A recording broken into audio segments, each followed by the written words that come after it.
Hello friends, welcome to my channel secret recipe. இன்னைக்கு நம்ம செய்ய போகிற ரெசிபி பொங்கல் ரெசிபி, சக்கரை பொங்கல் எப்படி பண்ணுறதுன்னு பார்க்கலாம். இதுக்கு தேவையான இன்க்ரீடியன்ஸ் பச்சரிசி, பாசிப்பருப்பு, வெல்லம், திராட்சை, முந்திரி, ஏலக்காய். இந்த சக்கரை பொங்கல் நம்ம ஈஸியாக பண்ணிடலாம். சக்கரை பொங்கல் பண்ணும்போது நம்ம சாப்பாடு ரொம்ப குழைவாக வேக வைக்கணும். அப்போதான் நமக்கு பொங்கல் நல்லா இருக்கும். இது கூட நம்ம நெய் சேர்த்து செய்யும்போது இதோட டேஸ்ட் ரொம்ப சூப்பரா இருக்கும். இப்போ இந்த சக்கரை பொங்கல் எப்படி பண்றதுன்னு பார்க்கலாம். பச்சரிசி ஒரு கப்ல எடுத்து வச்சிருக்கேன். அதே கப்ல பாசி பருப்பு பாதி கப் எடுத்து வச்சிருக்கேன். இதோட குவான்டிட்டி இது கரெக்டா இருக்கும். பச்சரிசி ஒரு கப் எடுத்தீங்கன்னா பாசி பருப்பு அரை கப் எடுத்துக்கோங்க. இப்போ நம்ம இந்த பாசி பருப்பை நம்ம தனியா வறுத்து எடுத்துக்கலாம். நம்ம ட்ரை ரோஸ்ட் பண்ணி நம்ம பொங்கல் செய்யும்போது இதோட டேஸ்ட் நல்லா இருக்கும். ஸோ நான் பாசிப்பருப்பை நான் இந்த மாதிரி ஒரு பேனில் போட்டு நல்லா ஃப்ரை பண்ணி எடுத்துக்கிறேன். லைட்டாக கோல்டன் ப்ரௌன் ஆகுற வரைக்கும் நீங்கள் ஃப்ரை பண்ணிக்கோங்க. இந்த மாதிரி ஃப்ரை பண்ணி நம்ம செய்யும்போது இதோட வாசனை ரொம்ப நல்லா இருக்கும். இதை ஃப்ரை பண்ணும்போது அடுப்பு ரொம்ப லோ ஃப்ளேம்லேயே வச்சு நீங்கள் ஃப்ரை பண்ணிக்கோங்க, இல்லைன்னா கலர் சீக்கிரமாக நமக்கு மாறிடும்.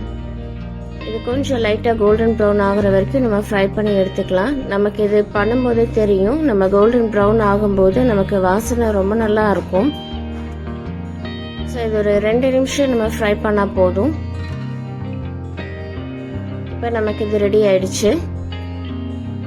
இந்த ஸ்டேஜில் நம்ம ஸ்டவ் ஆஃப் பண்ணிடலாம். ஆஃப் பண்ணிட்டு நான் அரிசி கூடவே நான் இதை சேர்த்துக்கிறேன். சேர்த்துட்டு இது ஒரு 4-5 தடவை நல்லா கழுவி எடுத்துக்கலாம்.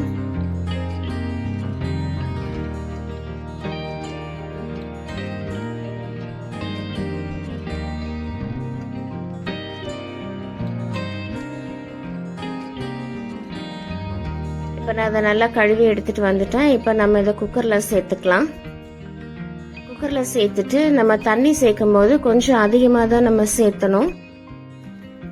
சாதம் ரொம்ப குழைவாக வெந்தாதான் நமக்கு பொங்கல் சாப்பிடும்போது நல்லா இருக்கும். நான் எந்த கப்பில் அரிசி போட்டேனோ அதே கப்பில் 3 கப் தண்ணி நான் சேர்த்துக்கிறேன். தண்ணி சேர்த்துட்டு அதே கப்பில் ஒரு அரை கப்பு பால் சேர்த்துக்கிறேன். இந்த பால் சேர்த்து செய்யும்போது நமக்கு பொங்கல் டேஸ்ட் ரொம்ப நல்லா இருக்கும். இந்த மாதிரி பால் சேர்த்துட்டு ஒரு தடவை நல்லா மிக்ஸ் பண்ணிக்கோங்க. மிக்ஸ் பண்ணிட்டு நம்ம இதை மூடி வச்சு ஒரு 4 விசில் வச்சு எடுத்துக்கலாம்.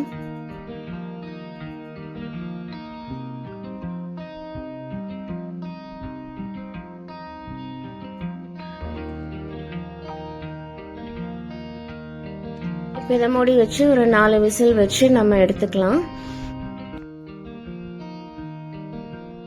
நமக்கு இது சாதம் ரெடி ஆகிறதுக்குள்ள நம்ம மற்றதெல்லாம் ரெடி பண்ணிடலாம். ஒரு பேன்ல 2 ஸ்பூன் நெய் விட்டுருக்கேன். நெய் விட்டு நம்ம திராட்சை முந்திரியை நம்ம வறுத்து எடுத்துக்கலாம்.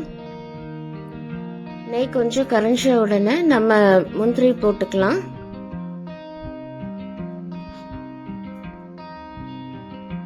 நமக்கு நெய் நல்லா கரைஞ்சிருச்சு. நான் ஒரு 15-20 முந்திரி பக்கம் நான் எடுத்து வச்சிருக்கேன். அதை அது கூட போட்டு நம்ம ஃப்ரை பண்ணி எடுத்துக்கலாம். அடுப்பு லோவாகவே வச்சுக்கோங்க, அப்போதான் நமக்கு அது கலர் மாறாமல் நல்லா இருக்கும். இது ஒரு 1 நிமிஷம் நீங்கள் ஃப்ரை பண்ணிங்கன்னா போதும்.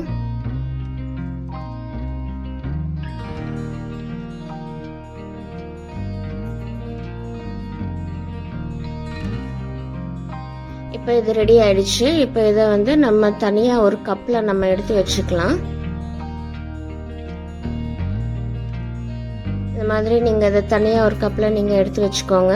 எடுத்து வச்சுட்டு அதே நெய்யில் நம்ம திராட்சையும் போட்டு வறுத்து எடுத்துக்கலாம்.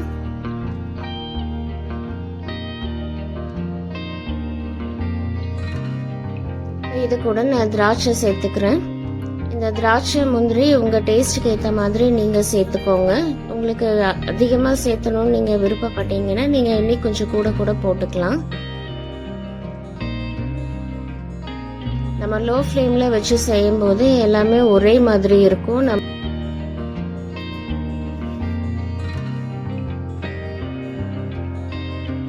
இப்போ நம்மளோட திராட்சை ரெடி ஆயிட்டு இருக்கு. நல்லா உப்பி வருது.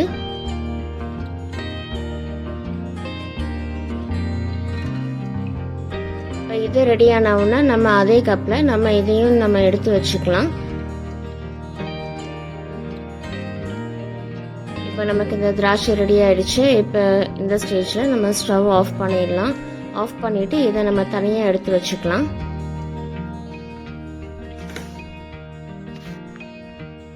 இப்போ அடுத்த ஸ்டெப், நம்ம வெல்லம் நல்லா கரைச்சி வச்சுக்கலாம். இந்த மாதிரி ஒரு பாத்திரத்தில் நீங்கள் வெல்லம் தட்டி போட்டுக்கோங்க. இந்த மாதிரி நீங்கள் பொடி பண்ணி போடும்போது நமக்கு கரைக்கிறதுக்கு ரொம்ப ஈஸியாக இருக்கும். நான் 1 கப் வெல்லம் தான் நான் எடுத்திருக்கேன். நான் எந்த கப்பில் அரிசி போட்டேனோ அந்த கப்பில் 1 கப் வெல்லம் சேர்த்துருக்கேன். உங்களுக்கு இனிப்பு கொஞ்சம் அதிகமாக வேணும்னா நீங்கள் இன்னும் ஒரு 1/2 கப்பு நீங்கள் கூட சேர்த்துக்கோங்க. சேர்த்துட்டு இந்த மாதிரி நல்லா கரைச்சிக்கோங்க. நம்ம வெல்லம் அப்படியே டைரக்டா நம்ம பொங்கல போடக்கூடாது. இந்த மாதிரி நீங்க கரைச்சி சேர்த்துக்கோங்க. கரைச்சி சேர்த்தும் போது இதுல இருக்கிற டஸ்ட் எல்லாம் நம்ம வடிகட்டி எடுத்துக்கலாம். இப்ப இதை 1 நிமிஷம் கொதிக்க வச்சு நம்ம ஸ்டவ் ஆஃப் பண்ணிடலாம். இப்ப இதை நல்லா கரைச்சிட்டோம். இப்ப இந்த ஸ்டேஜ்ல நம்ம ஸ்டவ் ஆஃப் பண்ணிடலாம். இது 1 நிமிஷம் நல்லா கொதிச்சிருச்சு. இப்ப இதை நம்ம ஃபில்டர் பண்ணி எடுத்துக்கலாம். இந்த மாதிரி நீங்கள் ஃபில்டர் பண்ணி எடுக்கும்போது நம்ம வெள்ளத்தில் இருக்கிற டஸ்ட் எல்லாமே நம்ம எடுத்துடலாம். ஸோ இந்த மாதிரி நீங்கள் ஃபில்டர் பண்ணி வச்சுக்கோங்க. இப்போ நமக்கு வெள்ளப்பாகு ரெடி ஆயிடுச்சு.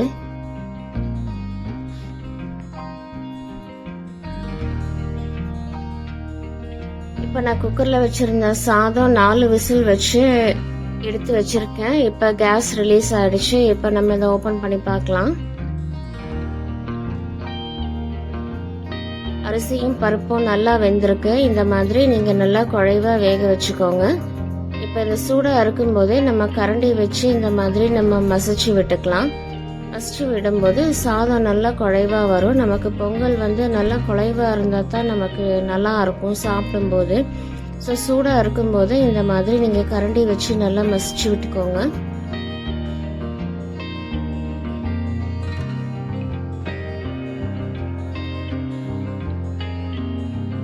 நம்ம பொங்கல் செய்யும்போது எப்பவுமே தண்ணி கொஞ்சம் அதிகமாக சேர்த்துக்கோங்க. அதிகமாக சேர்த்தும் போது தான் இந்த மாதிரி நல்லா குழைவாக வரும். இந்த மாதிரி மசிச்சு விட்டுட்டு நம்ம ஏற்கனவே ரெடி பண்ணி வச்சிருக்கிற வெள்ளப்பாக நம்ம இது கூட நம்ம சேர்த்துக்கலாம்.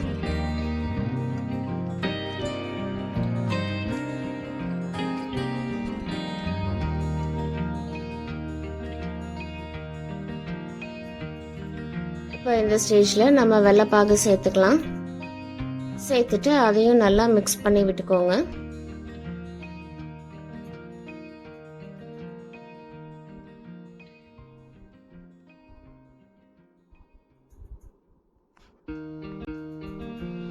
இந்த மாதிரி நல்லா கலந்து விட்டுக்கோங்க. சாதம் கட்டி இல்லாமல் பார்த்துக்கோங்க. இந்த மாதிரி நல்லா கலந்து விடும்போது நமக்கு கட்டி எதுவும் இருக்காது. அதனால நல்லா இந்த மாதிரி மிக்ஸ் பண்ணி விட்டுக்கோங்க. இப்போ நமக்கு இது ரெடி ஆயிடுச்சு.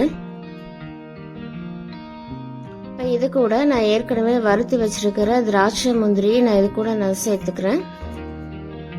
சேர்த்துட்டு கூடவே கொஞ்சமா ஏலக்காய் பவுடர் நான் சேர்த்துக்கிறேன்.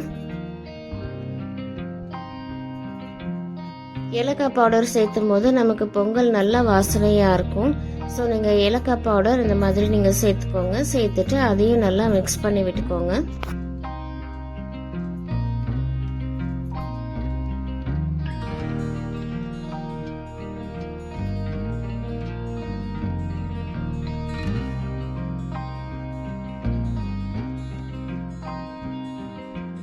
இப்போ ஃபைனலாக நான் கொஞ்சமாக நெய் சேர்த்துக்கிறேன். நான் ஏற்கனவே நெய் சேர்த்துருக்கேன். இப்போ கொஞ்சமாக 1 ஸ்பூன் மட்டும் நான் நெய் சேர்த்துக்கிறேன். உங்களுக்கு நெய் ரொம்ப பிடிக்கும்னா நீங்கள் இன்னைக்கு கூட நீங்கள் சேர்த்துக்கோங்க. நான் இப்போ 1 ஸ்பூன் போட்டிருக்கேன். போட்டுட்டு அதையும் நல்லா மிக்ஸ் பண்ணி விட்டுக்கோங்க. இப்போ நமக்கு சக்கரை பொங்கல் சூப்பராக ரெடி ஆயிடுச்சு. இப்போ இதை நம்ம ஒரு பவுலில் எடுத்து வச்சுக்கலாம்.